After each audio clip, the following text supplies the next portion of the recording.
اللهم صل على محمد وآل محمد. بسم الله الرحمن الرحيم. الحمد لله رب العالمين والصلاة والسلام على أفضل المرسلين وإطرته الطيبين الطاهرين ولعنة الله على أعدائهم أجمعين. أما بعد فقد قال الله الحكيم في كتابه الكريم. بسم الله الرحمن الرحيم. رب اشرح لي صدري ويسر لي أمري واحلل عقدة من لساني يفقهوا قولي واجعل لي وزيرا من أهلي هارون أخي اشدد به أزري وأشركه في أمري. سورہ مبارکہ طٰہٰ کی جن آیت کی تلاوت کی گئی، یہ وہ آیات ہیں کہ آج بھی بعض مومنین اپنی روزانہ کی نمازوں میں یا اس کے علاوہ ان آیتوں کے پہلے حصے کو بطور دعا تلاوت کرتے رہتے ہیں، اس لیے کہ خصوصیت کے ساتھ وہ افراد کے جن کی زبان میں کسی قسم کی لکنت یا جنہیں اپنے معاملات کو نمٹانے میں دشواری پیش آ رہی ہو، اس کے بارے میں یہ قرآن کی دعا ہے. حضرت موسیٰ عین اس وقت جب انہیں حکم اعلان رسالت مل رہا ہے، شیعہ عقیدے کے مطابق نبی اور امام ولادت کے وقت ہی سے نبوت یا امامت کے عہدے پہ فائز ہوتا، بس اب یہ پروردگار عالم کی مصلحت ہے کہ اس کی زندگی کے کس مرحلے پہ اسے یہ اجازت دی جائے کہ اعلان رسالت کرو. تو حضرت موسیٰ کے بارے میں ہر ایک کو معلوم ہے کہ جب جناب شعیب کی بیٹی سے شادی کر کے اپنی بیوی کے ساتھ سفر میں تھے، رات کو جنگل میں آگ نظر آئی تو اس آگ کو دیکھ کر وہاں گئے. پروردگار عالم اعلان نبوت کا حکم دے دیا اور یہ فریضہ سونپا کہ فرعون کے دربار میں جاؤ اور اس تک خدا کا یہ پیغام پہنچاؤ. جیسے ہی پروردگار کی جانب سے یہ ذمہ داری عطا کی گئی، حضرت موسیٰ کی زبان پہ بے اختیار یہ دعا آئی، جس دعا کے دو نمایاں حصے ہیں. پہلا حصہ اپنی ذات کے بارے میں کہ رب اشرح لی صدری، اے میرے پروردگار میرے سینے کو کشادہ کر دے، ویسر لی امری، اور میرے کام کو آسان کر دے، واحلل عقدۃ من لسانی کہ یفقہوا قولی، اور میری زبان کی گرہ کو کھول دے تاکہ لوگ میری بات سمجھ سکیں. یہ دعا کا پہلا حصہ ہے. اور اس کے بعد دعا کا دوسرا حصہ شروع ہو رہا ہے کہ وَاجْعَلْ لِي وَزِيرًا مِّنْ أَهْلِي، اور میرے لیے ایک وزیر قرار دے جو میرے خاندان والوں میں سے ہو. اور پھر اس کو معین بھی کر دیا ہارون اخی، وہ میرا بھائی ہارون ہونا چاہیے، کہ اشدد بہ ازری، جس کے ذریعے میری کمر کو مضبوط بنا، واشرکہ فی امری، اور اسے اس ذمہ داری میں میرا شریک قرار دے. تو پہلی دعا اپنے بارے میں تھی اور دوسری دعا اپنے لیے ایک وزیر، اپنے لیے ایک معاون اور اپنے لیے ایک مددگار کے بارے میں تھی. اب اس سے پہلے کہ ان آیات کا ربط آج کی رات سے دیا جائے، ضمنی طور پہ یہ واضح کر دیا جائے کہ تشیع پر ایک بڑا اعتراض یہ کیا جاتا ہے کہ شیعت معاذ اللہ رسول کو ایک ایسی شخصیت بنا کے پیش کرتی ہے کہ جو اپنے رشتہ داروں کو فائدہ پہنچانے آئے تھے. پلٹ کے ہم سے یہی کہا جاتا ہے کہ آپ یہ کہتے ہیں کہ رسول نے اپنے داماد یا چچا زاد بھائی کو اپنا جانشین بنایا، یہ تو اقربا پروری ہو گئی. یہ تو گویا آج کل کے زمانے میں جو کرپٹ قسم کے افسر ہوتے ہیں ان کا طریقہ کار ہو گیا کہ ہر جگہ اپنے گھر والوں اور رشتہ داروں کو فٹ کیا جا رہا. اچھا اب بات ایسی یہ ماحول میں یہ سنتے سنتے سنتے سنتے آدمی سے اثر قبول کر لیتا، اور چاہے وہ خود اس پہ عمل نہ کر پائے، لیکن ذہن میں ایک آئیڈیل صورتحال یہ آتی کہ آدمی کو کسی جگہ بھی اپنے جاننے والوں کو، رشتہ داروں کو آگے نہیں بڑھانا چاہیے، کیونکہ یہ خلاف ہے عدل کی اور شریعت کی۔ مگر قرآن اور حدیث اس کے بالکل برعکس، وہ یہ تو کہتے ہیں کہ نااہل کو اہل پہ ترجیح نہ دو، مگر یہ نہیں کہتے کہ اگر کوئی شخص صلاحیت رکھتا تو پھر بھی اس کو اس لیے مار کھانا پڑے کہ وہ تمہارا رشتہ دار ہے، بلکہ یہ ایک انداز سے صلہ رحمی کے بھی خلاف ہے۔ اگر ایک ہی عہدے کے لیے آپ کے پاس بالکل برابر صلاحیت کے دو آدمی جن میں کوئی فرق نہیں ہے، لیکن آپ ان میں سے کسی ایک ہی کو لے سکتے ہیں، تو وہاں پہ اسلام یہ نہیں کہتا ہے کہ ایک تمہارا رشتہ دار ہے تو عدل کا تقاضا اسے چھوڑ کے غیر کو، الٹا حکم۔ ہاں اگر اس کے اندر صلاحیت کم، غیر میں صلاحیت زیادہ ہے تو کچھ سوچا جا سکتا، لیکن اگر صلاحیتوں کے اعتبار سے برابر ہے تب بھی رشتہ دار کو ترجیح دینا، اور یہ اقربا پروری نہیں۔ اور اگر اس میں صلاحیت زیادہ تو اس کو نظر انداز کرنا فقط اس لیے کہ ہماری ذات پہ تہمت نہ لگے، یہ اس پہ ظلم ہو گئے۔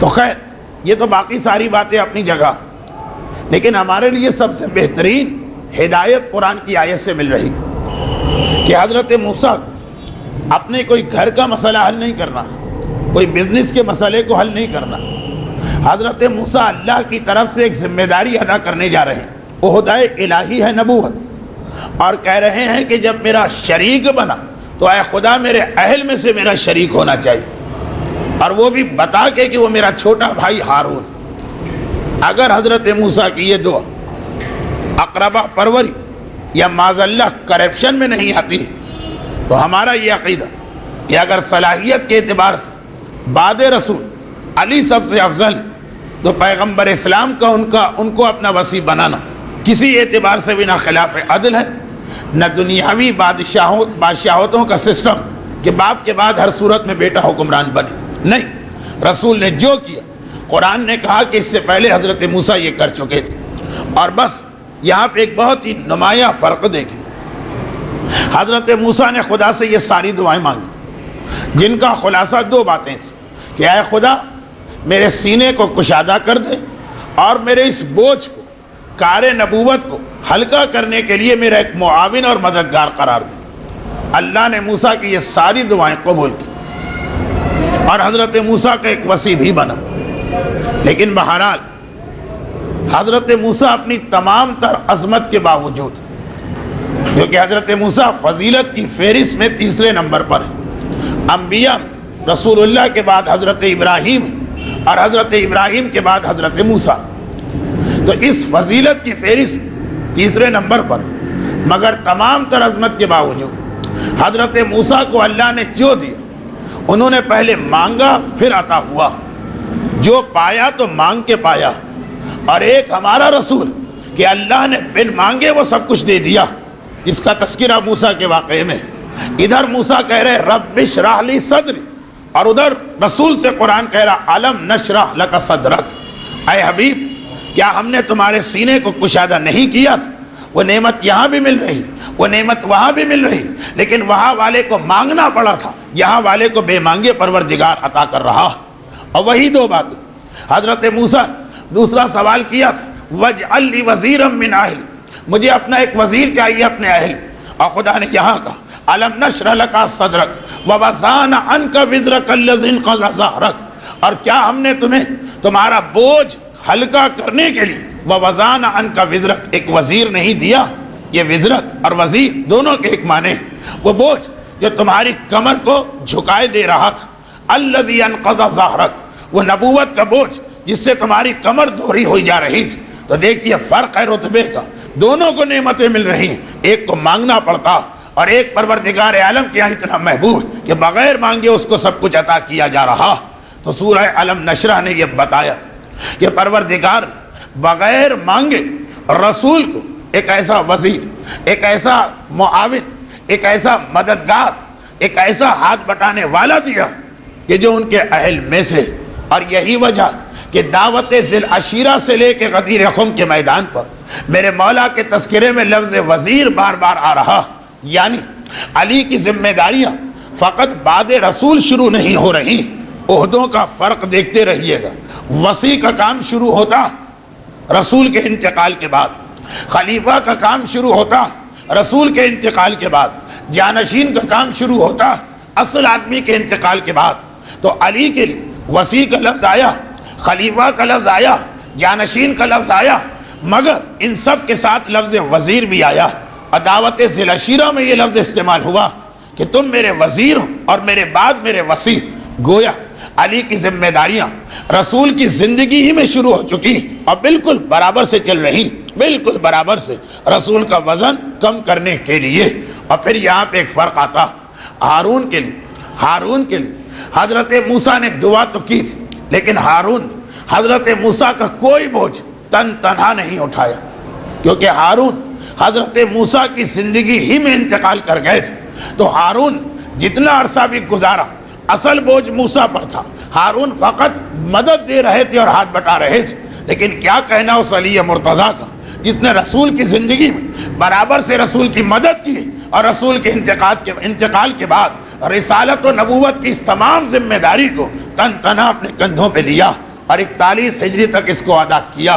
تو فرق جو موسیٰ اور رسول میں، وہی فرق ہارون اور علی میں ہے۔ یعنی جس طرح رسول موسیٰ سے 1000 گنا افضل، علی بھی ہارون سے 1000 گنا افضل۔ پھر ایک روایت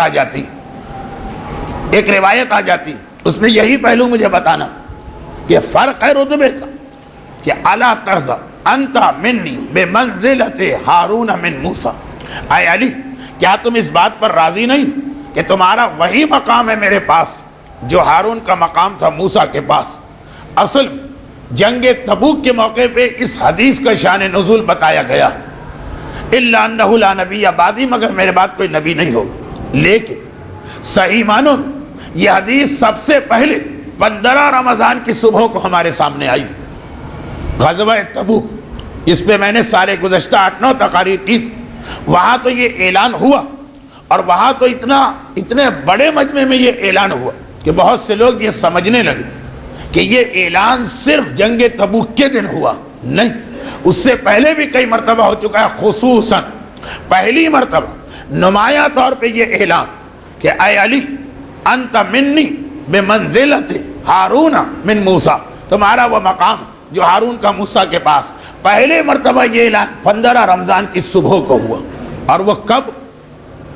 وہ اس وقت جب وحشت والا خواب مسرت والے خواب میں بدلا، جب ام الفضل کا پرابلم سالو ہوا۔ وہ ام الفضل جنہوں نے 3 ہجری کے رمضان میں ایک ایسا عجیب خواب دیکھا تھا کہ گھبرا کے رسول اللہ کی خدمت میں آئی تھی۔ رمضان کی آخر شب کا خواب، روزے کے آغاز سے کچھ پہلے کا خواب، اور وہ راتیں کہ جن سے پہلے روزے رکھے جا چکے، تو خواب بالکل سچا محسوس ہو رہا تھا۔ لیکن اگر یہ خواب سچا تو اس کا مطلب یہ ہے کہ ام الفضل کے ایمان میں کہیں کمی، اس لیے کہ رسول کے پاس آ کے گھبراہٹ اور پریشانی کے عالم میں کہا کہ اے اللہ کے رسول، آج میں نے خواب میں ایک ایسا منظر دیکھا کہ بیان کر نہیں سکتی اور بیان کیے بغیر رہ بھی نہیں سکتی۔ میں نے خواب میں دیکھا کہ جیسے آپ کے جسم سے ایک ٹکڑا جدا ہو اور میری گود میں آ کے گر گیا۔ کسی کے جسم کا ٹکڑے ٹکڑے ہوتے دیکھنا آدمی کو وحشت میں ڈال سکتا، اور جب رسول کے جسم کو ٹکڑے ٹکڑے ہوتے دیکھے، ام الفضل خواب ایسا ہے کہ بیان کرنے کو دل نہیں چاہ رہا، مگر اس کی تعبیر دریافت کرنا ضروری، اس لیے بیان کیے بغیر رہ بھی نہیں سکتی کہ آخر اس کا مطلب کیا میں نے کبھی رسالت کے بارے میں کوئی برا سوچا؟ کیا میں رسول کی دشمن؟ کیا میرے ذہن میں کبھی رسول کی موت کا تصور آیا؟ کیونکہ بظاہر جسم ٹکڑے ہونے کا تو یہی مطلب سمجھ میں آ رہا، مگر جتنی پریشانی ام الفضل کے انداز، آواز، لہجے اور چہرے سے ظاہر ہو رہی، اتنا ہی اطمینان پیغمبر اسلام کے چہرے پہ نظر آیا۔ اے ام الفضل، یہ وحشت کا خواب نہیں ہے، یہ مسرت کا خواب ہے۔ اس میں کوئی غم اور دکھ والی بات نہیں، یہ خوشی اور بشارت کا پیغام۔ ان قریب میری بیٹی، وہ بیٹا عطا ہونے والا جو ہر چیز میں میرا جز ایسا ہے کہ جیسے میرے جسم کا ٹکڑا، یعنی محاورتاً نہیں، حقیقتاً وہ جز رسالت، اس میں شان رسالت، اس میں انداز رسالت، اس کا علم رسول جیسا، اس کا علم رسول جیسا، اس کا کردار رسول جیسا، اس کا اخلاق رسول جیسا، اس کی شجاعت رسول جیسی، اس کی صبر رسول جیسی، اس کی صلح رسول جیسی، اس کی جنگ رسول جیسی، اور اس کی عصمت رسول جیسی۔ محاورتاً نہیں، حقیقتاً وہ میرے جسم کا ایک ٹکڑا، اور وہ تمہاری گود میں پرورش پائے گا۔ پروردگار نے تمہیں یہ بشارت دی۔ اور پھر یہ آج کی رات آخری گھڑیاں آ گئیں اس کی، 14 رمضان شرن اختتام کو پہنچی، شب 15 رمضان شروع ہو گئی، اور اس کے آخر پر فجر کے بعد وہ وقت آیا کہ پہلو زہرا ہمیں وہ حسن نظر آ رہا جو کائنات کی ایک ایسی فضیلت لے کے آیا کہ میں بار بار کہتا ہوں ہر سال کہ ایسی فضیلت اس کائنات میں کسی کو نہ ملے۔ اور یہ جملہ اس لیے یاد رکھنا کہ یہ فضیلت کے علاوہ اس جملے پر ہماری آج کی گفتگو کا جو اصل پیغام وہ اسی جملے پہ قائم ہو۔ یہ جملہ بنیاد بنے گا آج کی مجلس، آج کی محفل کے پیغام۔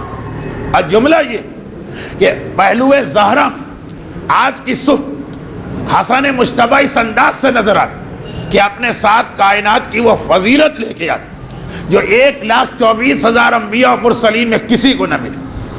آدم کو نہیں، نوح کو نہیں، ابراہیم کو نہیں، اسماعیل کو نہیں، یعقوب کو نہیں، یوسف کو نہیں، موسیٰ کو نہیں، داؤد کو نہیں، سلیمان کو نہیں، عیسیٰ کو نہیں، حتیٰ یہ کہ ہمارے رسول کے حالات میں، حتیٰ یہ کہ مولا کے حالات میں بھی، حتیٰ یہ کہ خود سیدہ کے حالات میں بھی اس انداز کی فضیلت۔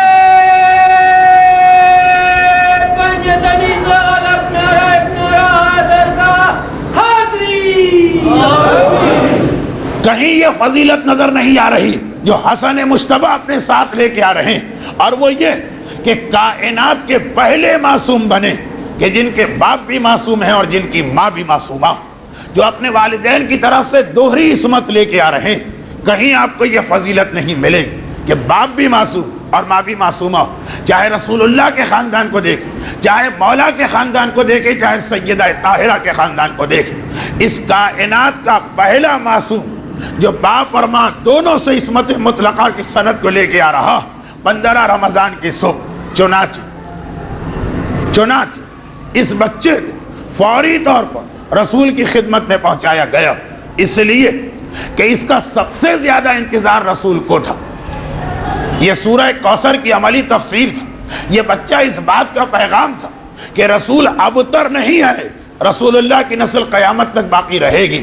کفار کا طعنہ غلط، منافقین کا اعتراض باطل، سب سے زیادہ اس کا انتظار رسول کو ہے۔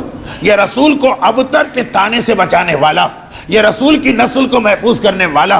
لیکن جیسے ہی رسول کے پاس اس کو لے جایا گیا، رسول کے چہرے پر جہاں ایک طرف کائنات کی اہم ترین خوشی کے آثار نمودار ہوئے، وہیں رسول کے چہرے پر ذرا سا اظہار ناراضگی بھی آ گیا جب یہ دیکھا کہ ام الفضل اس بچے کو لا رہی، مگر ایک رنگین کپڑے میں لپیٹ کے، زرد رنگ کا کپڑا۔ پیغمبر نے فرمایا کہ جب میں نے کہہ دیا تھا کہ میرے بچوں کو رنگین کپڑے میں نہ لپیٹا کرو، تو کیوں تم زرد رنگ کا کپڑا لپیٹ کے لائی؟ بدلا جائے اس کپڑے کو اور سفید کپڑے کو میں پہنا، سفید کپڑے میں لپیٹ کے اس بچے کو لایا جائے۔ کپڑے کا رنگ بدلا گیا، رنگین کپڑے کو بدلا گیا۔ شاید اب رسول کے عمل کی مصلحت رسول جانے، لیکن شاید رسول بتانا چاہتے ہیں کہ معصوم جب اس دنیا میں آتا تو وہ دنیا کے کسی رنگ کا محتاج نہیں ہوتا، وہ دنیا کا رنگ اپنے آپ پہ نہیں لیتا، وہ اپنا رنگ دنیا کو عطا کرتا۔ قرآن کے اندر ایک آیت بھی آئی، صبغۃ اللہ، اللہ کے رنگ میں رنگ جاؤ، دنیا کے رنگ میں نہیں۔ معصوم کا طریقہ یہی کہ وہ جہاں آتا اس پورے ماحول اور معاشرے کو اپنے رنگ میں رکھتا ہے، اور معصوم کے ماننے والے کی ذمہ داری بھی یہی کہ کبھی دنیا کے رنگ میں اپنے آپ کو نہ رنگنا، بلکہ یہ دیکھنا کہ تم دنیا کو کس طرح سے عصمت و طہارت کے رنگ میں رنگ سکتے ہو. یہ پہلا پیغام 15 کی صبح کو ملا.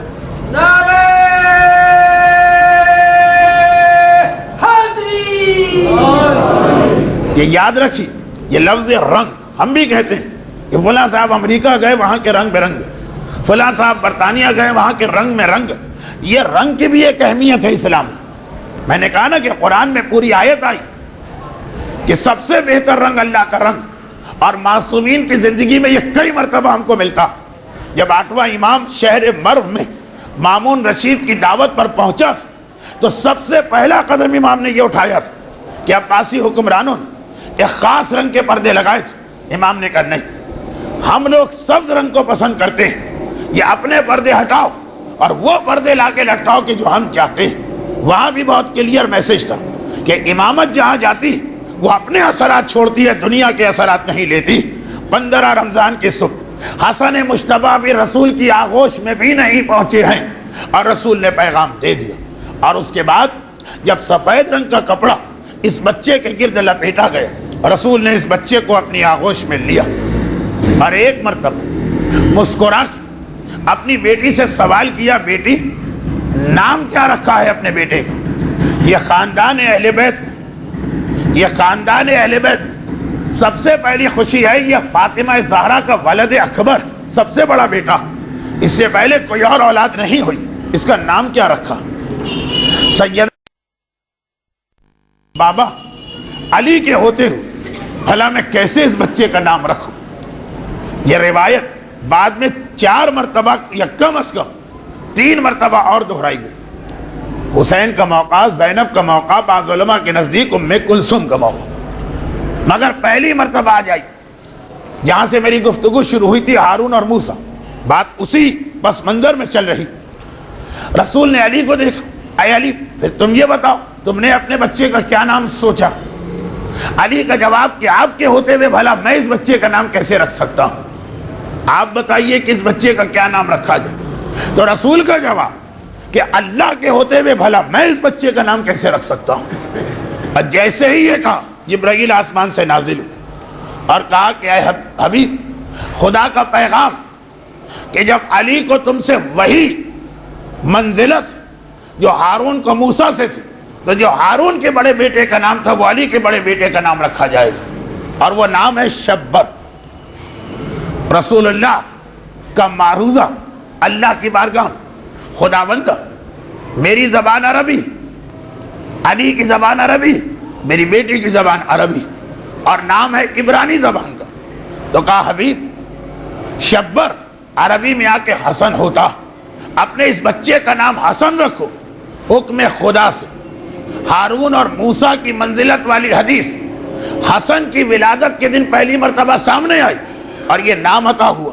اور اس نام کے عطا ہونے نے ایک اور پیغام دے دیا کہ اے دنیا والوں, اے عام انسانوں, اے عام مسلمانوں, تم اہل بیت کی فضیلت کو کیا سمجھو گے؟ ان کے تو نام بھی آسمانوں سے نازل کیے جاتے ہیں, یہ نام میں بھی تمہارے محتاج نہیں.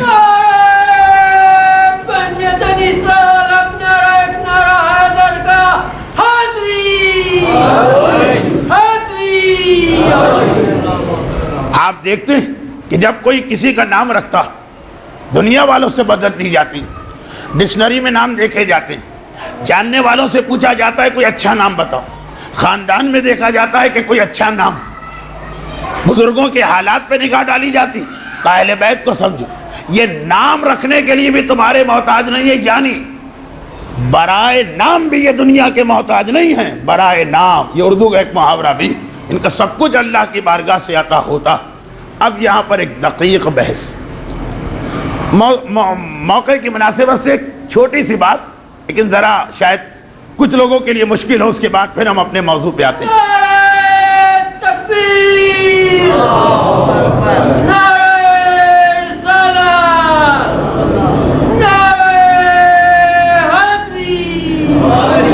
اور وہ یہ کہ لفظ حسن عربی زبان میں سینکڑوں سال پہلے سے موجود تھا.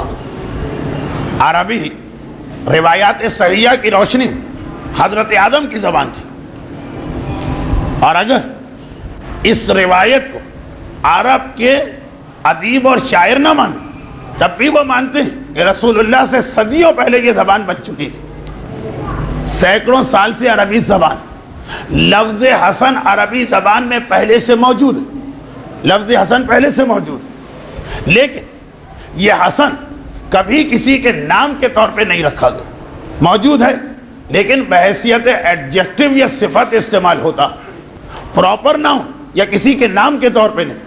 مثلا کہتے ہیں فلاں آدمی اچھا، حسن، فلاں باغ خوبصورت، حسن، فلاں شے عمدہ، حسن، صفت کے لیے آتا، لیکن عرب کی تاریخ میں لفظ موجود، اس سے پہلے کسی بچے کے لیے یہ لفظ استعمال نہیں ہوا، کیونکہ پروردگار عالم، اور یہ دونوں کی خصوصیت حسن اور حسین، یہ دونوں لفظ جو کہ مخصوص کر دیے تھے رسول کے نواسے علی اور زہرا کے بیٹے کے لیے، اس لیے عربوں کے پاس یہ لفظ بھی تھا، وہ اپنے بچوں کے نام رکھنے میں بعض اوقات پریشان بھی ہوتے تھے، جسے آج کل لوگ ڈھونڈتے ہیں نا کوئی اچھا نام بتائیے، ان کے پاس لفظ بھی، انہیں لفظ کی ضرورت بھی ہے، سارے لفظوں پہ ان کی توجہ ہو رہی، لفظ حسن ان کے سامنے ہے، کسی کے ذہن میں نہیں جا رہا کہ یہ نام بن سکتا، اب بعد میں سب نے اس نام کو بنایا، بعد میں یہ نام سب نے استعمال کیا۔ تو دیکھیے اس میں ایک اور پیغام آ گیا ضمنی طور پر، اگر میں اپنی بات سمجھا سکا، وَاحْلُلْ عُقْدَةً مِّن لِّسَانِي کہ يَفْقَهُوا قَوْلِي، اور وہ یہ کہ ایک پیغام یہ ملا کہ پروردگار عالم اگر کسی چیز کو چھپانا چاہے اپنی کسی مصلحت سے کہ نام حسن فاطمہ کے بیٹے سے پہلے کسی کے لیے نہ بنے، تو سامنے کی چیز دیکھنے والوں کی نگاہوں میں نہیں آتی، سامنے کی چیز سامنے ہے اور وہ لوگ اس سامنے کی چیز کو استعمال بھی کر رہے ہیں، مگر نام بن سکتا ہے یہ ان کے ذہن میں نہیں آ رہا۔ اگر خدا کسی چیز کو چھپانا چاہے اور اگر کبھی کسی چیز کو ظاہر کرنا چاہے تو حالت یہ ہے کہ عام آدمی اسے نہیں دیکھ پا رہے، صاحب ایمان اسے دیکھ لیتا۔ یعنی اس طرح سے میں کہہ دوں کہ نام حسن نے فلسفہ غیبت کو بھی سمجھا دیا کہ چیز تمہارے سامنے ہے، اگر خدا چھپانا چاہے تو سامنے ہونے کے باوجود، اس سے بات کرنے کے باوجود، اس سے ہاتھ ملانے کے باوجود، اس کی مدد دینے کے باوجود تمہیں یہی پتہ نہیں چلتا ہے کہ یہی وہ غائب ہے۔ اس طرح سے نام حسن اور پروردگار نے یہ پیغام پہلی اور آخری معصوم شخصیت کے ذریعے بھی دیا، یعنی خدا چھپانے پر آئے تو سامنے کی چیز بھی نظر نہیں آتی، رسول شب ہجرت کافروں کی آنکھوں کے سامنے سے گزرے جا رہے ہیں اور وہ نہیں دیکھ پا رہے، اور اگر ظاہر کرنے کو آئے تو ساری دنیا سے چھپا ہوا امام غائب کبھی شیخ مفید کے سامنے آ جائے، کبھی علامہ ہلی کے سامنے آ جائے، کبھی آغا خوئی کے سامنے آ جائے، کبھی امام خمینی کے سامنے آ جائے۔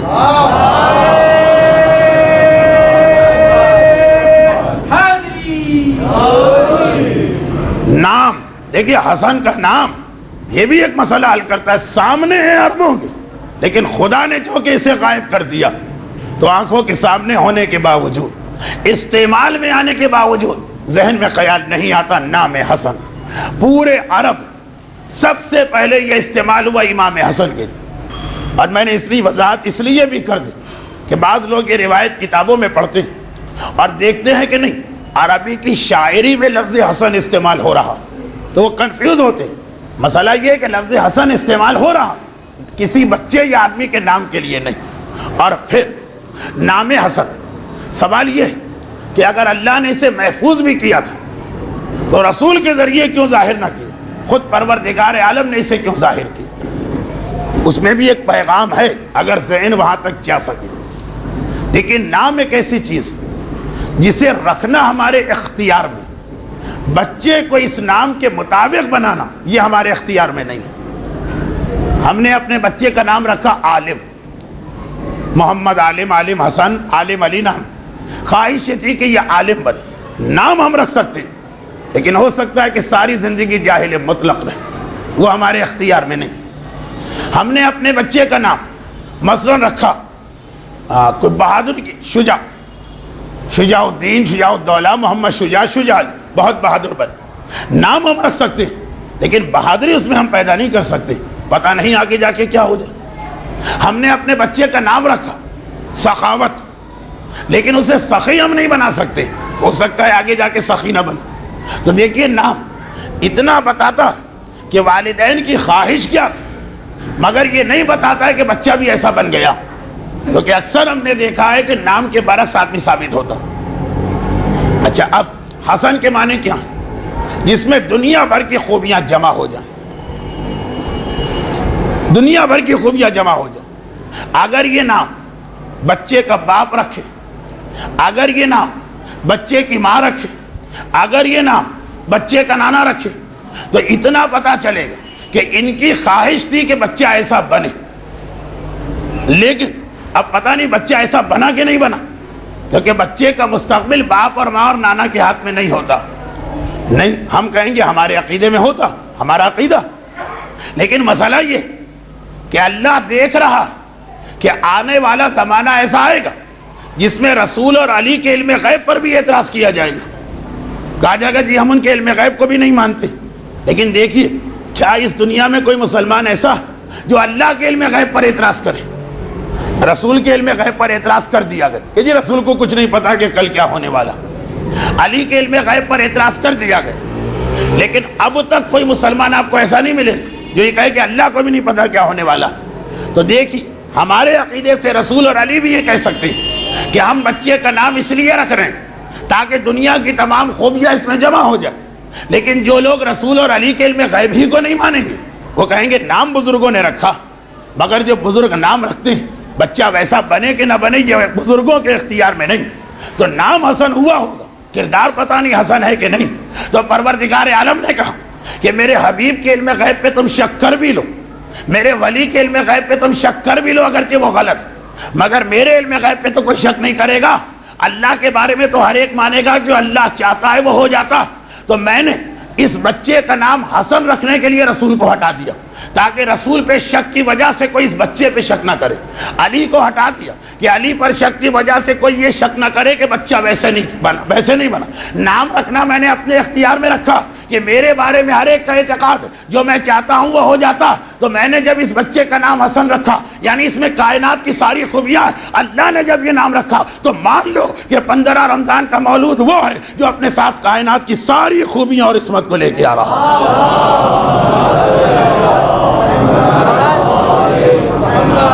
کیونکہ اللہ جب نام رکھ رہا اس کا مطلب اللہ کی خواہش یہ ہے کہ ایسا، اور اللہ کی خواہش پہ آج تک تو کسی نے شک نہیں کیا۔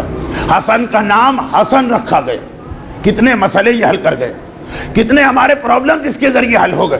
اور اس کے بعد 7ویں دن رسول نے بڑے اہتمام کے ساتھ عقیقہ کیا، اگرچہ عقیقہ وہ موضوع جس کے حوالے سے کئی فقہی مسئلے آج کے درس میں آ بھی سکتے ہیں۔ ایک تو ہوتا ہے کہ آپ تقریر سے ہٹ کر زبردستی کچھ مسائل کو بیان کر، نہیں یہ تو موضوع بھی وہ بن رہا، مگر نہیں، آج چونکہ ذرا تاخیر سے گفتگو شروع ہوئی، اس اعتبار سے مسائل کے لیے ابھی بہت تاریخ ہے۔ عقیقہ 7ویں دن کیا، لیکن عقیقے کو 7ویں دن کرنے کے ساتھ ہی اسی دن ایک سنت قائم کر دی، اور وہ یہ کہ اس عقیقے میں مدینے کے غربا کو خصوصی طور پہ شریک کیا گیا۔ عقیقے کے مسئلے میں نہیں بتا رہا ہوں، اگرچہ موجودہ حالات میں وہ بھی اہم ہے، اس لیے کہ عقیقہ صدقہ نہیں مگر رد بلا کی دوا، اور آج کا زمانہ وہ ہے کہ منٹ سیکنڈ ایک مومن، اس کی عزت، اس کی اولاد خطرے میں ہے، تو عقیقہ اور اہم ہو جاتا ہے جن کے لیے نہیں ہوا۔ لیکن بعد میں صرف ایک پیغام، عقیقے آج بھی تمام فقہا کا مسئلہ کہ ایسی دعوت کرنا کہ خالی اغنیاء کو بلایا جائے، پیٹ بھروں کو، یہ مکروہ اور عقیقے کے ثواب کو کم کر دیتا، کیونکہ اسلام یہ کہتا کہ اپنی خوشی کو اپنے اور صاحبان دولت تک محدود نہ رکھو، ہر خوشی میں غریبوں کو برابر سے شریک کرو۔ اسی لیے صدقے کو خیرات نہیں مانا، اور ہر خوشی کے موقع پہ صدقہ دینے کا حکم، مگر خیرات کے طور پہ نہیں، حقارت کے طور پہ نہیں، اس نیت کے طور پر کہ ہم دوسروں کو اپنے ساتھ شریک کرنا چاہتے ہیں۔ مومن کی خوشی، اس کی سب سے اہم بات یہ ہونا چاہیے کہ نہ اپنے گھر والوں تک محدود رہے، نہ پیسے والوں تک، معاشرے کے غریب اور معاشرے کے مالی اعتبار سے پسماندہ افراد خوشی میں برابر سے شریک ہو۔ حسن مجتبیٰ کے عقیقے کی کیفیت دیکھ لی، لیکن مجھے یہ موضوع بات کے لیے چھوڑتے ہوئے آخری دو باتیں بیان کر کے ایک پیغام آج کے لیے دینا ہے اور بات ختم۔ اس کے بعد ایک بہت ہی اہم واقعہ سیرت حسن میں آ رہا، فضائل کے اعتبار سے۔ حسن مجتبیٰ کے فضائل اسی حدیث میں کہ جو علی ابن ابی طالب کا ذکر کرتا ہے وہ عبادت انجام دیتا، یہ بھی اسی کا جز۔ فضائل خود ایک عبادت، لیکن انہی فضائل سے ایک پیغام بھی نکل رہا ہے عملی زندگی کا۔ حدیقہ بنی نجار کا واقعہ، حدیقہ بنی نجار کا واقعہ یہ پچھلے سال بھی میں نے پڑھا تھا مختصر کر کے، اور وہ پیغام نہیں دیا تھا جو اس سال اس حوالے سے دینا۔ یہ کیا واقعہ ہے؟ رسول اللہ بیمار پڑ گئے، پیغمبر پر بھی بیماری تو آئی تھی، خیبر میں بیمار ہوئے تھے، حجۃ الوداع سے واپس آ کے بیمار ہوئے تھے، اور بھی واقعات بیمار پڑے۔ شہزادی حکم اسلامی کے مطابق اپنے بابا کی عیادت و مزاج پرسی کے لیے آ رہی اور اپنے بیٹوں کو لے کے آ رہی۔ اب یہ وہ زمانہ ہے کہ حسن کے بعد حسین کی بھی ولادت ہو گئی، حسن اور حسین دونوں آئے۔ باپ کو بیمار دیکھا، بیٹی کچھ دیر بیٹھی اور باپ سے گفتگو کرتی رہی اور واپس اپنے گھر آ گئی۔ فاطمہ اور رسول کے گھر میں کوئی لمبا چوڑا فاصلہ نہیں، چند قدم کا فاصلہ۔ حسن اور حسین اس دوران کھیلتے کھیلتے نانا کے حجرے سے باہر نکل گئے اور پھر کھیلتے کھیلتے شہر مدینہ سے باہر نکل گئے۔ بچوں کے لیے کھیل کا انتظام بھی کرو، سیرت حسنین کا ایک پیغام، لیکن آج کے لیے نہیں، ہو سکا تو کل۔ کھیلتے کھیلتے باہر نکل گئے، اور چونکہ گرمی کا موسم تھا اس لیے شہر میں گرمی زیادہ لگتی، شہر سے باہر چلے گئے، اور شہر کے باہر قبیلہ بنو نجار کا ایک باغ تھا، اس باغ میں درختوں کے نیچے جا کے لیٹ گئے۔ کھلے میں گرمی ہے، درخت کے نیچے ٹھنڈی ہوا چل رہی، دونوں کو نیند آ گئی۔ اور یہ باغ ہے قبیلہ بنو نجار کا، جناب آمنہ کا قبیلہ جو رسول کی والدہ۔ اچھا، اب یہاں پہ یہ دونوں بچے سو رہے ہیں۔ اچھا، یہ واقعہ اس حوالے سے بھی پڑھا جاتا ہے جو پچھلے سال میں نے پڑھا تھا کہ بچوں کی آنکھ کھلی تو دیکھا کہ ایک سانپ پہرا دے رہا، اور پھر اس سانپ نے بتایا کہ وہ کون سا جن ہے، اللہ نے اس کو کیوں بھیجا ہے۔ وہ ایک واقعہ تھا، وہ پچھلے سال آ گئے۔ اس واقعے کا ایک اور حصہ وہ ابھی آ رہا، وہ بھی ایک اہم حصہ ہے، لیکن پچھلے سال بیان ہو گئے۔ ادھر شہزادی جب اپنے حجرے میں آئی تو کچھ دیر کے بعد توجہ ہوئی کہ بچے نہیں۔ رسول کا اور فاطمہ کا حجرہ اس طرح ملا ہے کہ بچے ادھر سے ادھر، اس گھر سے اس گھر بہت زیادہ آتے جاتے ہیں۔ وہاں تلاش کی، وہاں بھی نہیں۔ فاطمہ بنت آئی پریشان، یہ خبر رسول اللہ کو مل گئی کہ میرے نواسے کھو گئے۔ یہ واقعہ کہلاتا ہے حدیقہ بنی نجار کا واقعہ۔ عربی میں حدیقہ باغ کو کہتے ہیں، بنی نجار تو قبیلے کا نام۔ اب تلاش شروع ہوئی، اور جیسے جیسے تلاش میں ناکامی ہو رہی، فاطمہ کی پریشانی بڑھتی جا رہی، یہاں تک کہ بیٹی کو اتنا پریشان دیکھا تو اگرچہ رسول اللہ انتہائی بیماری کے عالم میں اور تقریباً عمر 60 سال کی ہے، یعنی ضعیفی بھی، مگر پھر بھی ایک مرتبہ بستر سے بلند اور اکیلے اور تنہا حسنین کو تلاش کرنے کے لیے چلے۔ چلتے چلتے مدینے سے باہر پہنچ گئے اور دیکھا کہ اس باغ میں دونوں بچے لیٹے ہیں، اور اس وقت اس سانپ سے گفتگو کر رہے، جو معجزہ جن والا واقعہ سن چکے ہیں آپ۔ رسول نے دونوں نواسوں کو آغوش میں لیا اور اسی بیماری اور بخار و کمزوری کے عالم میں انہیں لے کے واپس آئے۔ اس عرصے میں یہ خبر مدینے میں پھیل گئی تھی کہ رسول جو اتنے بیمار و ضعیف ہیں، اس بیماری کے عالم میں حسنین کی تلاش میں گئے۔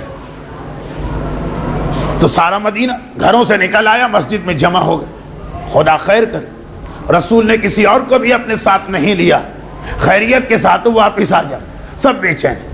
اور رسول اللہ واپس مسجد میں آتے ہیں، اور مسجد میں آنے کے بعد اتنے بڑے مجمع کو دیکھا، اپنے منبر کے برابر تشریف فرما ہو، اس طرح سے کہ گود میں ایک طرف حسن کو بٹھایا ہے اور ایک طرف حسین، اور کہا کہ یہ بتاؤ اے میرے صحابیوں کہ اس کائنات میں نانا اور نانی کے اعتبار سے افضل ترین انسان کون ہے؟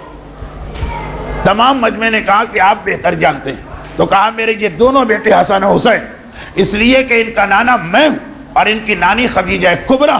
ان سے زیادہ افضل نانا کس کے، اس سے زیادہ افضل نانی کس کی؟ پھر سوال دہرائے، یہ بتاؤ والدین کے اعتبار سے اس دنیا میں سب سے افضل کون؟ مجمع نے کہا آپ جانتے ہیں. تو کہا کہ میرے دونوں بیٹے، اس لیے کہ ان کا باپ علی مرتضیٰ اور ان کی ماں میری بیٹی فاطمہ زہرا. اس سے زیادہ افضل باپ اور ماں کس کو ملے؟ اچھا یہ بتاؤ چچا کے اعتبار سے اس دنیا میں سب سے افضل کون؟ کہا آپ سے بہتر کون جانتا ہے؟ کہا میرے یہ دونوں بیٹے، اس لیے کہ ان کا چچا وہ جعفر طیار ہے جسے پروردگار نے وہ پر عطا کیے ہیں، جن کی مدد سے وہ ساری جنت میں پرواز کر رہا. یہ بتاؤ پھوپھی کے اعتبار سے اس دنیا میں سب سے افضل کون؟ غرض یہ کہ روایت ایک ایک رشتہ دار کا نام لیتے جاتے ہیں اور روایت کا سلسلہ آگے بڑھتا جاتا، اور ہر رشتہ دار کا نام لے کر مجمع سے سوال اور مجمع کا کہنا کہ آپ بہتر جانتے ہیں، اور پھر پیغمبر کا حسن اور حسین کا تذکرہ کر دینا. یہاں تک کہ سارے رشتہ داروں کے نام تو ختم ہو گئے، مگر آدھے گھنٹے سے زیادہ یہاں وقت گزر گئے اور پھر رسول اپنے حجرے میں آئے.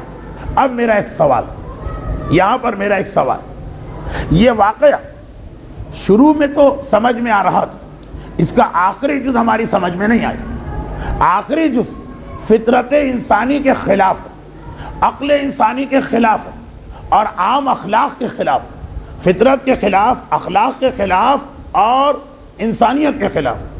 وہ کیسے؟ وہ ایسے کہ ایک ماں کے بچے کھو گئے، ماں انتہائی پریشان، اتنی پریشان کہ اس کی پریشانی دیکھ کر اس کے باپ کو بخار کے عالم میں اٹھنا پڑا اور بچے مل گئے.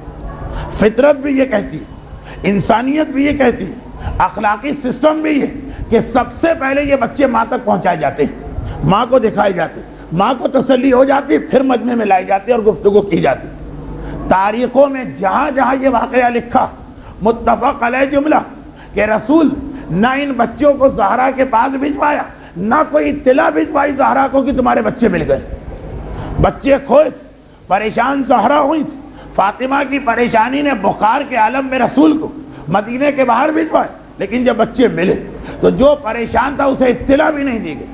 اصولاً تو پہلے بچے وہاں پہنچا جاتے کہ دیکھ لو، نہ اطلاع دی گئی نہ بچے بھجوائے گئے. مجمع میں آ کے رسول بیٹھ گئے اور کیا تذکرہ شروع ہو گیا؟ حسن اور حسین کی فضیلتوں کا، حسن اور حسین کی عظمتوں کا، حسن اور حسین کی رفعتوں کا، حسن اور حسین کے فضائل کا مجمع میں تذکرہ. دیکھیے یہ ویسے پورا واقعہ عقل، اخلاق اور فطرت کے خلاف لگ رہا، لیکن بہت ہی آسان ہے اس کا جواب، اور وہ یہ کہ ہمارے اعتقاد کے مطابق زہرا کو بھی پتا ہے کہ میرے بیٹے کہاں، اور رسول کو بھی پتا ہے کہ میرے بیٹے کہاں. یہ سارا واقعہ امت کے لیے تھا، زہرا کے لیے نہیں تھا. یعنی زہرا کی پریشانی اس لیے تھی تاکہ رسول بخار کے عالم میں بستر سے اٹھے، اور رسول اس لیے بخار کے عالم میں بستر سے اٹھے کہ سارا مدینہ یہ خبر سن کے جمع ہو جائے. اصل مقصد شروع سے یہ تھا کہ حسنین کے فضائل بیان کیے جائیں. اب کوئی کہہ سکتا کہ بھائی یہ تو بات سمجھ میں نہیں آئی، فضائل بیان کرنے کا یہ کوئی طریقہ ہوتا؟ رسول یہ بھی تو کر سکتے تھے کہ ایک اعلان کر دیتے کہ آ جاؤ مدینے والے، آج میں کوئی گفتگو کرنا چاہتا ہوں، اور حسن اور حسین کو بٹھا کے یہی سارے سوال کر دیتے. یہ اتنا گھما کے رسول فضائل حسین کو کیوں بیان کیا؟ بس یہی اصل نقطہ، اصل نقطہ یہی علم نفسیات کا اصول کہ جو چیز عام حالت کی ہو وہ انسان کو یاد نہیں رہتی، جو چیز ذرا پریشانی اور مصیبت کی ہو وہ ہمیشہ یاد رہتی. آپ نے ایک خطیب کی 100 مجلسیں سنی اور ان میں سے ایک مجلس میں وہ ممبر سے مثلاً بے ہوش ہو کے گرا. باقی چاہے آپ کو یاد نہ رہے کب پڑھا تھا، کہاں پڑھا تھا، ہاں فلاں صاحب کی ایک مجلس سنی ہے، پتہ نہیں بڑے امام باڑے میں تھی، پتہ نہیں تابوت کمیٹی میں تھی، پتہ نہیں کہاں سنی ضرور، باقی تفصیلات نہیں تھا. لیکن یہ ضرور یاد رہے گا فلاں صاحب ایک دن ممبر پڑھتے ہوئے فلاں مجلس میں بے ہوش ہوئے تھے، کیونکہ وہ عام روٹین سے ہٹ کر ایک چیز یاد رہے گا کہ وہ محفل جعفری تھی، وہ بڑا امام باڑا تھا. ورنہ باقی آپ کو اتنا یاد ہوتا ہے کہ فلاں عالم نے یہ بات کہی، یہ تو یقین کب کہی، کہاں کہی، کس طرح کہی وہ یاد نہیں رہتا، کبھی بات بھی یاد نہیں رہتی، لیکن جس دن بے ہوش ہو کر گرے وہ یاد رہے گا. ایک عالم کے پیچھے آپ نے 500 نمازیں پڑھی، جو نمازیں 500 پڑھی ہیں وہ بھول گئے، عام سی چیز۔ ایک دن وہ عالم دوران نماز ایک سورہ بھول گئے، یا دوران نماز غش کھا کے گر پڑے، وہ آپ کو زندگی بھر یاد رہے گا۔ یہاں ایک دن فلاں عالم جو ہے یہ واقعہ ان کے ساتھ پیش آیا، اور وہ جب 499 مرتبہ صحیح طریقے سے نماز ختم، اس کی تفصیلات یاد نہیں رہتی۔ ایک بالکل فطری بات کہ جو واقعہ کسی حادثے یا روٹین سے ہٹ کر کسی واقعے کے ذریعے وہ ذہن میں بیٹھ جاتا، اور جو عام طریقے سے وہ ذہن سے نکل جاتا۔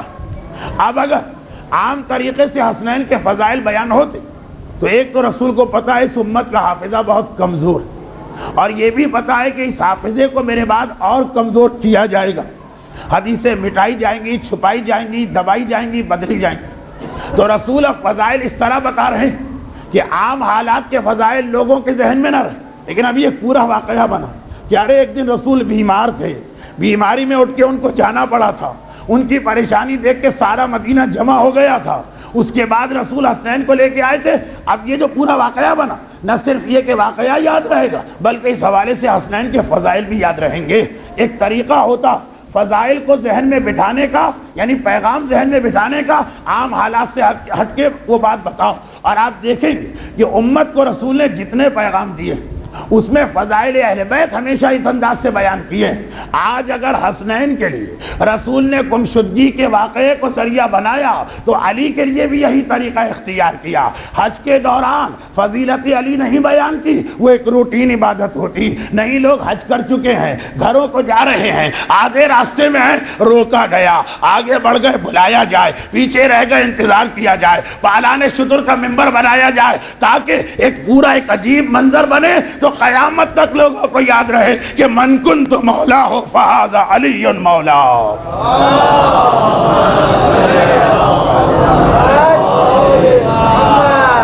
حکمتیں اور مصلحتیں دیکھتے چلے، اور نفسیات کے نقطے کہ عام حالات کا اعلان لوگ بھول جاتے، غدیر خم کا اعلان کوئی نہیں بھولتا۔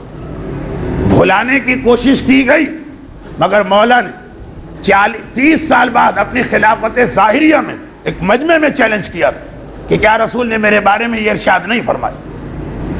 لوگوں نے کہا ہم کو یاد نہیں۔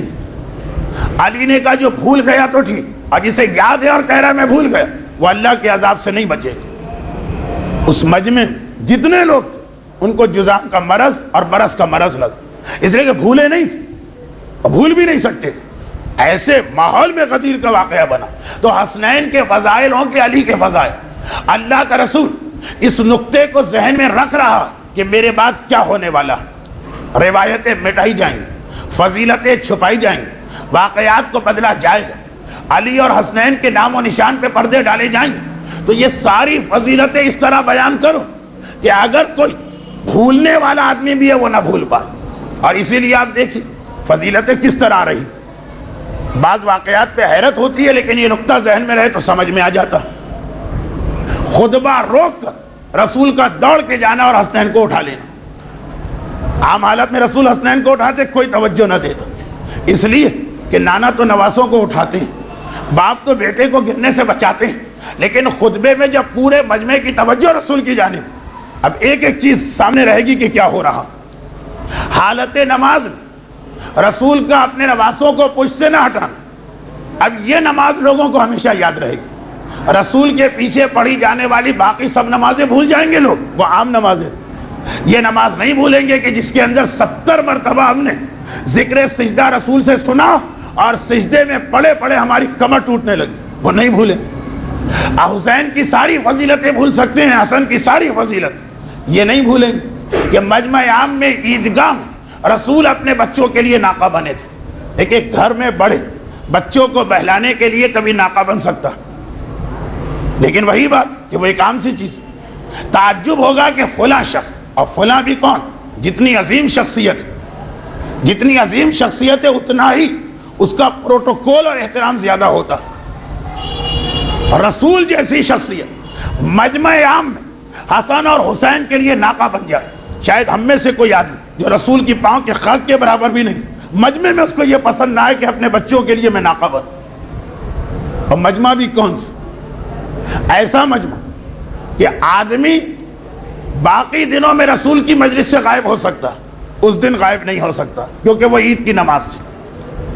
جو آدمی آپ کو سال میں کبھی نہ مصلی پہ ملے نہ مسجد، عید میں مل جاتا، تو سارا مدینہ اس دن بہترین موقع ہے حسنین کی فضیلت بیان کرنے کا۔ چنانچہ مجمع عام حسنین کا سوال ہم اور آپ جانتے ہیں، حسنین بچپنے میں ہیں، بچے نہیں۔ بچپنے میں ہونا اور ہے، بچہ ہونا اور، ورنہ تجرید البخاری اہل سنت کی یہ حدیث نہ آتی۔ ہمارے ہاں تو حدیثوں پہ حدیثیں۔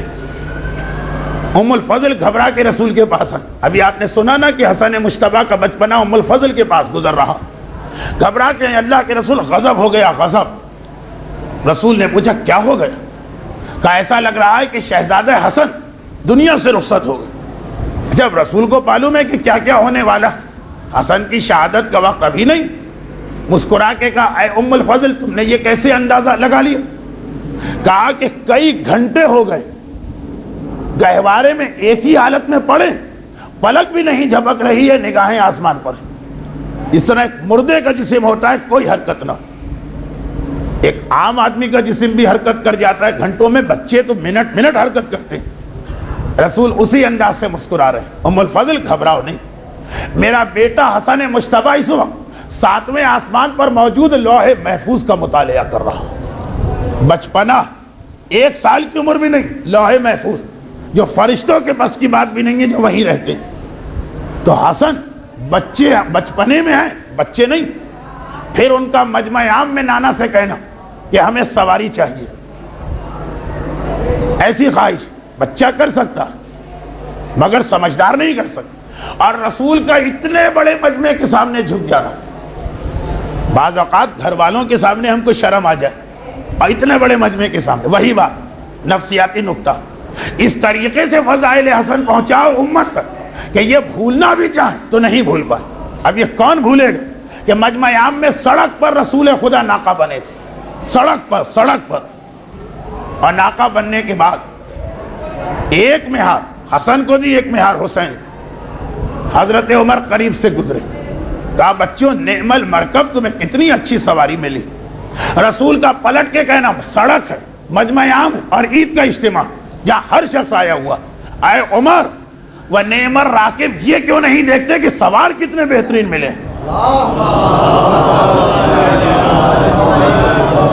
اچھا ایک قابل غور نکتہ یہ رسول، بچوں نے کہا کہ ہمیں سواری چاہیے، اور تمام روایتوں میں کہ رسول ناقے کی شبیہ بنے، گھوڑے کی شبیہ بھی بن سکتی، ناقے کی، یہ نہیں کہا کہ رسول کسی جانور کی شبیہ بنے، نہیں، ناقے کی شبیہ، اونٹ کی۔ کیوں؟ وہی نفسیاتی نقطہ۔ عرب ہر چیز کو بھول جائے گا، اونٹ کو کبھی نہیں بھولے گا، کیونکہ ایک عرب کی ساری زندگی اونٹ پر ہوتی، اسی کا دودھ، اس کی غذا، اسی کے بال لباس بھی بنتا ہے، خیمہ بھی بناتا ہے، اسی پر بیٹھ کر حرکت کرتا رہتا ہے صحراؤں۔ اونٹ اس کی سواری بھی ہے، اونٹ اس کا لباس بھی ہے، اونٹ اس کا مکان بھی ہے، اونٹ اس کی روٹی بھی ہے۔ یہی وجہ ہے کہ غدیر خم میں بھی جب ممبر بنانے کی ضرورت پیش آئی تو پالان شتر کا ممبر بنایا گیا کہ اونٹ کبھی نہیں بھولیں گے عرب والے۔ اور اس مجمع کے سامنے جب سواری بننے کی ضرورت پیش آئی تو یہ نہیں تھا کہ گھوڑے کی شبیہ بنے، اونٹ کی شبیہ بنے تھی۔ شاید لوگوں کو پہلے سے پتا تھا کہ آج یہ بات ہونے والی۔ آج مجھے سڑک پہ گھوڑے بہت نظر آ رہے تھے، اونٹ ایک بھی نظر نہیں آئے۔ آج 13 دن تو اونٹ ہی اونٹ تھے، پتہ نہیں کیا بات، آج سارے اونٹ غائب تھے، خالی گھوڑے ہی گھوڑے تھے۔ تو خیر، اب یہ اونٹ کے حوالے سے ایک بات کہنا چاہ رہا ہوں کہ دیکھیں نفسیاتی نقطہ ہمیشہ یاد رہے گا، اس آدمی اپنے پوتے تک کو بتا کے جائے گا کہ تمہیں بتاؤں ایک مزے کی بات، ایک دن رسول اللہ سڑک پر مجمع کے سامنے شبیہ بنے ہیں اونٹ کے۔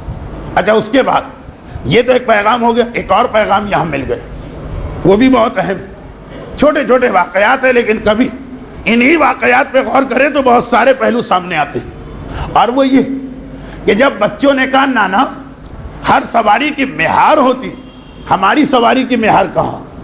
اپنی زلفوں میں سے ایک حسن مجتبیٰ کو دی اور ایک حسین کو دی۔ اچھا اب آئیے، بہت آپ نے سرسری طور پہ سن لیا، پڑھ لیا اور کتابوں میں دیکھ لیا، ذرا اس میں بھی ایک پیغام پہ غور کریں۔ یہ ایک فطری اصول جو سورہ انبیاء میں توحید کے حوالے سے بتایا گیا، توحید لو کان فیہما آلہۃ الا اللہ لفسدتا. توحید کی ایک دلیل قرآن دے رہا ہے، اسی دل کو لگنے والی دلیل کہ دیکھو اگر زمین اور آسمان میں ایک سے زیادہ خدا ہوتے تو کیا فساد برپا نہ ہوتا، پورا سسٹم و نظام بگڑ کے نہ رہ جاتا؟ جہاں ایک کام کرنے والے دو ہمیشہ خرابی ہو جائے. دیکھیں بہت ہی زیادہ اپیلنگ اور آدمی کے مشاہدے کی دلیل. ایک کام دو آدمیوں کے حوالے کر دی جبکہ دونوں برابر سے اختیار رکھیں.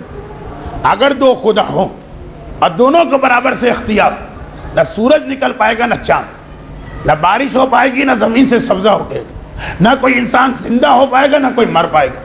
ایک خدا فلاں کو زندہ کرنا چاہتا ہے، دوسرا اسی کو مارنا چاہتا ہے. بالکل فطری بات ہے اور یہ آدمی ہر جگہ دیکھ سکتا ہے.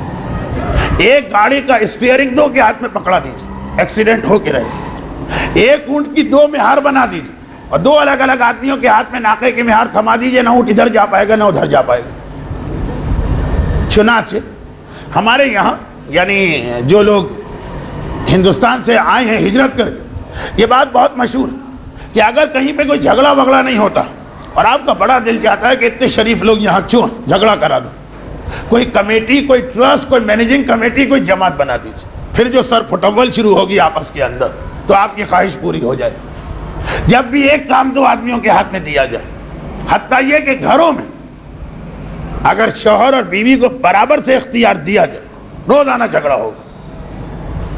دیکھیے گھر کب چلتے ہیں؟ یا پرانا سسٹم ہو جو پہلے تھا یا جو اب نیا بنا دیا لوگوں.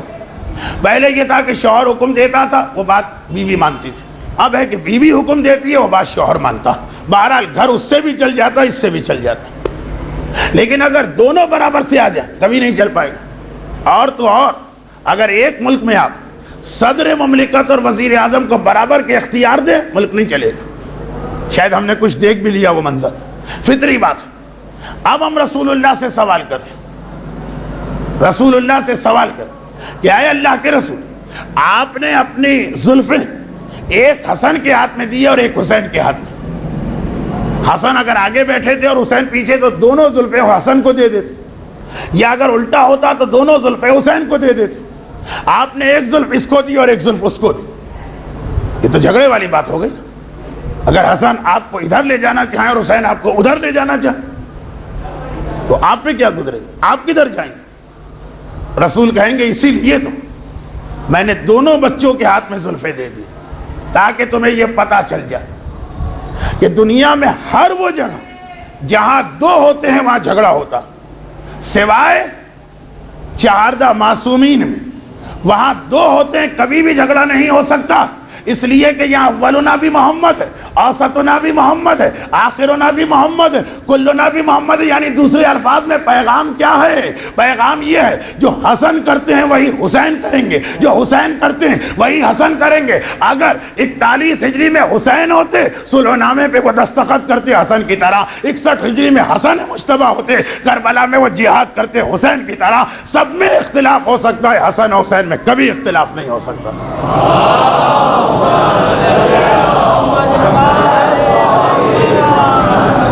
میں نے کوشش آج یہی کی کہ تاریخ کے بالکل عام سے واقعات جو آپ نے اتنی مرتبہ سنے کہ مجھے ہر روایت کے ساتھ اس کی دلیل لانے کی ضرورت نہیں کہ اس کتاب میں حوالہ کہا، لیکن اس سے سیرت حسن مجتبی کے کچھ خاص پہلو آپ کے سامنے آ جائیں.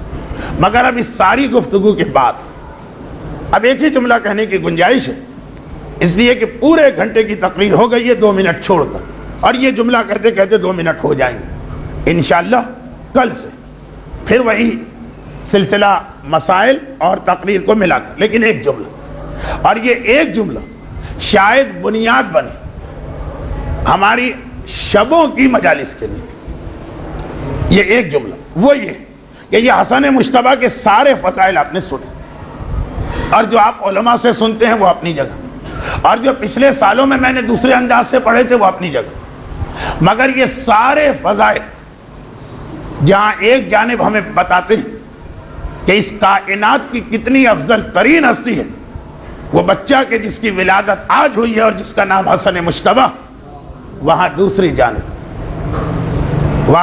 جانب ہمارے ذہن کو بھی جھنجھوڑ کے ایک پیغام ملتا کہ حسن مجتبیٰ کی ولادت کے بعد سے لے کر رسول اللہ کی وفات اور زہرا کی شہادت تک اس گھر کو دیکھ لیجئے، تربیت اور تعلیم کا ایک نظام اس گھر میں قائم کیا جا رہا، جو ہمارا عقیدہ بھی ہے۔ امامت نہ علم حاصل کرنے کے لیے دنیا میں آتی ہے، نہ تربیت کی محتاج ہوتی، وہ سارے فضائل لے کے آئے، وہ تمام خوبیوں کا مجموعہ ہے۔ اب اسے اس دنیا میں کیا گین کرنا؟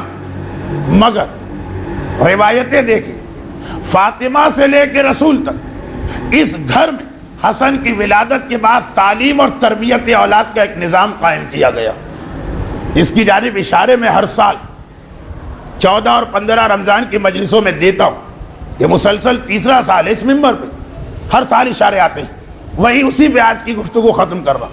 اب آئیے ایک مرتبہ سرسری طور پہ تقریر کو دہرا دیں۔ وہ حسن مجتبیٰ جو اس کائنات کی پہلی شخصیت کہ جو باپ اور ماں دونوں کی جانب سے عصمت کو لے کے آیا، وہ حسن مجتبیٰ جو اپنے بچپنے میں لوح محفوظ کا مطالعہ کرتا، وہ حسن مجتبیٰ جس کے فضائل کبھی خطبے کو روک کر، کبھی نماز کو طول دیکھ کر، کبھی عیدگاہ کے سامنے ناقہ بن کر، کبھی گمشدگی کے واقعے کے ذریعے بیان کیے جاتے ہیں، وہ حسن مجتبیٰ جسے رسول اللہ اپنا ٹکڑا اور ہر صفت میں اپنا ٹکڑا قرار دیتے ہیں، وہ حسن مجتبیٰ کے لیے بھی ایک تربیت کا نظام قائم کیا جاتا جسے تربیت کی ضرورت نہیں، جس کے اوپر دنیا کا رنگ نہیں چڑھ سکتا، جو دنیا کو اپنے رنگ میں جا کے رنگے گا۔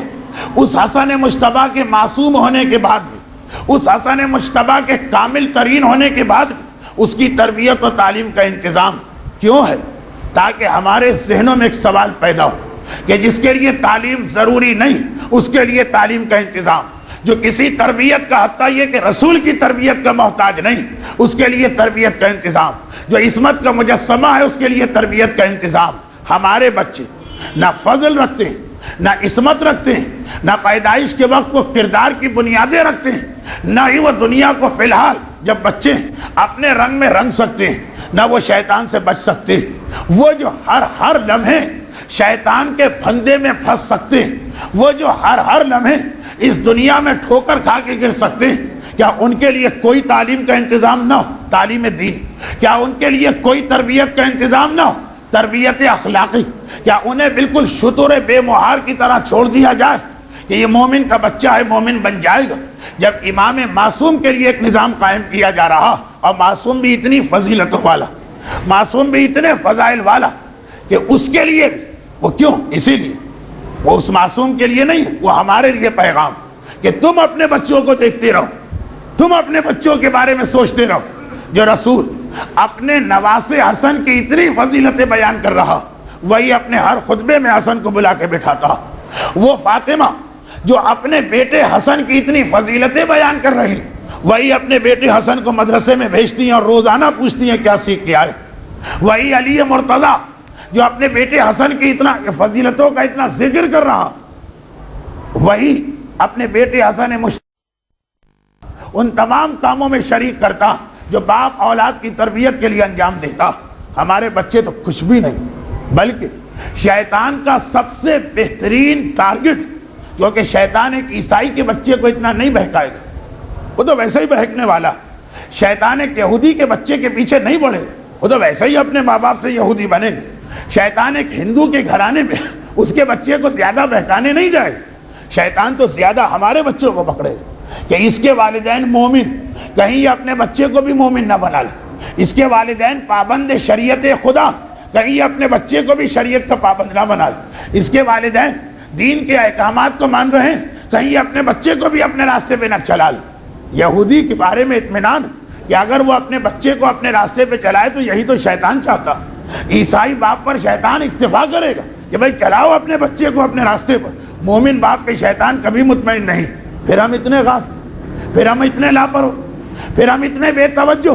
تو وہ جملہ کہ جس کی عصمت ایسی کہ 1,24,000 انبیاء میں کسی کے پاس نہ مل سکی، بایمانہ اس پہلو سے خالی کہ باپ اور ماں بھی معصوم اور وہ بھی معصوم، اس کی تربیت کا اتنا انتظام، تو جس کا باپ بھی گناہگار یعنی ہم، جس کی ماں بھی گناہگار یعنی ہماری بیوی، وہ بچہ ہر لمحے بہک سکتا ہے، اس کے لیے لاپرواہی نہیں ہونا چاہیے، اس کی تو اور زیادہ تربیت پہ توجہ دینا چاہیے۔ یہی سیرت حسن مجتبیٰ کا پیغام ہے۔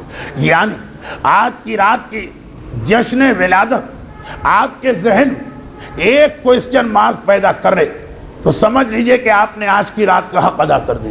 یہ سب سننے کے بعد ایک سوالیہ نشان کہ حسن جیسے کے لیے نظام بنا، ہمارے بچوں کے لیے ہمارے گھروں میں کیا نظام ہے، اور اس کے آگے ایک کوئسچن مارک۔ یہ سوال اگر آپ کے ذہن میں پیدا ہو گئے اور کل کے دن آپ نے اس کے جواب کے لیے اپنے دائیں بائیں، اپنے گھر، اپنے بچے کے مدرسے، اپنے بچے کے قرآن، اس کو دیکھ لیا، سمجھیے آپ نے حسن مجتبیٰ کی ولادت کے حوالے سے ان کے والدین اور بزرگوں کا دل خوش کر دیا۔ اور اگر اس پر آپ نے توجہ نہ دی تو گویا آپ نے سیرت حسن مجتبیٰ سے کچھ نہ سیکھا، فضائل حسن مجتبیٰ کا ثواب حاصل کیا۔ فضائل سننا بھی ثواب، یہ ثواب حاصل کیا، لیکن سیرت کا ثواب آپ کے ہاتھ سے چلا گیا، اور یہ بڑا نقصان ہے۔ بس اسی پہ گفتگو ختم۔ پروردگارا تجھے حسن مجتبیٰ ہی کی سیرت کا واسطہ، ہم سب کو اور ہماری اولاد کو اور ہمارے پورے معاشرے کو حسن مجتبیٰ اور اہل بیت اطہار کی سیرت پہ عمل کی توفیق عطا فرما۔ تجھے حسن مجتبیٰ کی ولادت کا واسطہ، تمام صاحبان ایمان لے کے ہمارے شہر کے مخصوص حالات میں یہاں کے تمام مومنین اور مومنات کو دشمنوں کے ہر شر اور ظلم سے محفوظ فرما۔ پروردگارہ بادشاہوں کا طریقہ کار ہوتا کہ خوشی کے موقع پہ قیدیوں کو آزاد کرتے ہیں، تو نے اپنی ایسی حجت کو اس دنیا میں بھیجا کہ زمین و آسمان خوشی کے عالم میں، کوثر اور جنت مسرت کے عالم میں، قرآن اور کعبہ اس وقت وجد کے عالم میں تجھے اس عظیم خوشی کا واسطہ۔ ہم میں جو گناہوں کی قید میں مبتلا ہے ان کے گناہوں کی قید کو دور فرما، ہم میں جو مصیبتوں کی قید میں مبتلا ہے ان کی مصیبتوں کو دور فرما، ہم میں جو رزق کی کمی کی قید میں مبتلا ہے ان کے رزق میں برکت عطا فرما، جو اپنی اولاد کے کسی مسئلے کی قید میں مبتلا ہے ان کی اولاد کی ساری پریشانیوں کو دور فرما، جو صحت کے مسئلے میں مبتلا ہے ان کو صحت کاملہ اور شفاء عاجلہ عطا فرما، اور اس خوشی کو ہمارے مرحومین تک پہنچاتے ہوئے اعلی علیین میں انہیں جوار حسن مجتبیٰ سے ملحق فرما۔ اور پروردگارہ یہ خوشی اتنی بڑی ہو کر بھی نامکمل ہے، کیونکہ ہمارا والی اور حسن کا بیٹا ہم سے دور پردہ غیبت میں پنہا ہے۔ پروردگارہ اس عظیم خوشی کو مکمل کرنے کے لیے اپنی آخری حجت وارث حسن مجتبیٰ امام عصر و زمان کے ظہور میں تعجیل فرما۔ یا مولا